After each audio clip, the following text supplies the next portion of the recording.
What's up, guys? Welcome to the Chess Giant. This is Solomon Riddell, and today we're going to be going over a beautiful game by Akiba Rubinstein, played back in 1907. Here he played against Rotlewi, a Polish master, and if you guys stay until the end, I think you'll be amazed by the sacrifices Rubinstein played to finish the game. Rubinstein played with the black pieces. So let's just hop right in. d4, d5, knight f3, e6, e3, c5, both sides just naturally developing here. c4, knight c6, knight c3, knight f6. Here we see the Tarrasch defense. Here White actually played t takes c5, which was a mistake.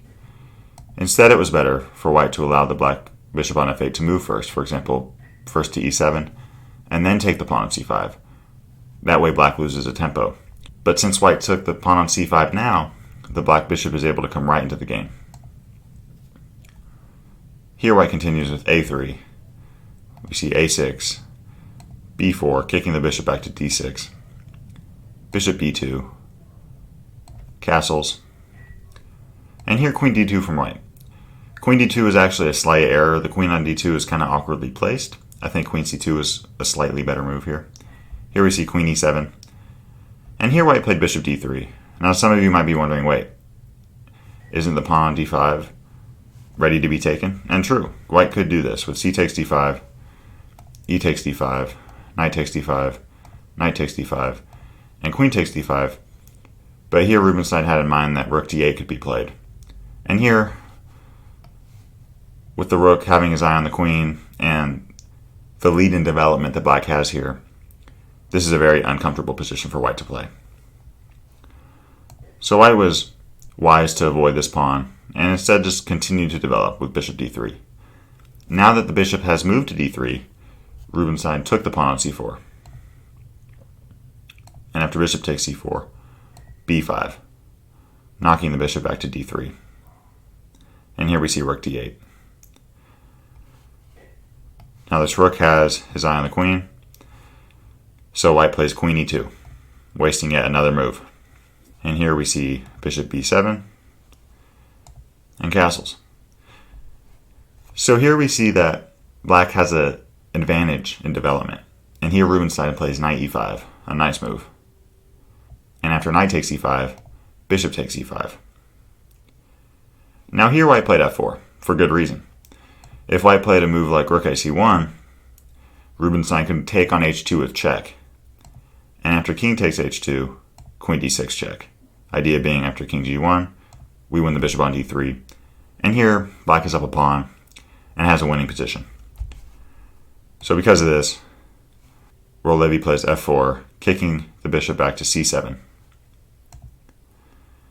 And here we see e4 and rook ac8, a strong move. Here all of the black pieces are active. And here White plays e5. This was a slight mistake. It allows this bishop on b7 to be a much more active piece. We see bishop b6 check. And right now, the bishop on b6 and the bishop on b7 are penetrating heavily on the king. We see king h1 and then knight g4. Here Rotlewi played bishop e4, trying to stop the bishop on b7 from being more active. But we'll just go over queen takes g4 real quick. If queen takes g4, rook takes d3, and after rook fd1, Black can take the knight on c3, and after bishop takes c3, rook takes c3. And again, with these two bishops here, and this rook on c3, this position is almost losing for White. In fact, it is losing. So White did not take the knight on g4, but instead played bishop e4. Rubinstein continued with queen h4, attacking the pawn on h2 and threatening checkmate.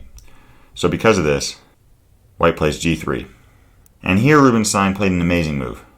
A lot of players would take on e4 with check and then maybe move the queen back. But here Rubinstein played the amazing rook takes c3. Now in this position, White took the queen. But let's just go over bishop takes rook real quick. If bishop takes c3, Black could just take the bishop on e4 with check. And after queen takes e4, queen takes h2 checkmate and the game's over, right?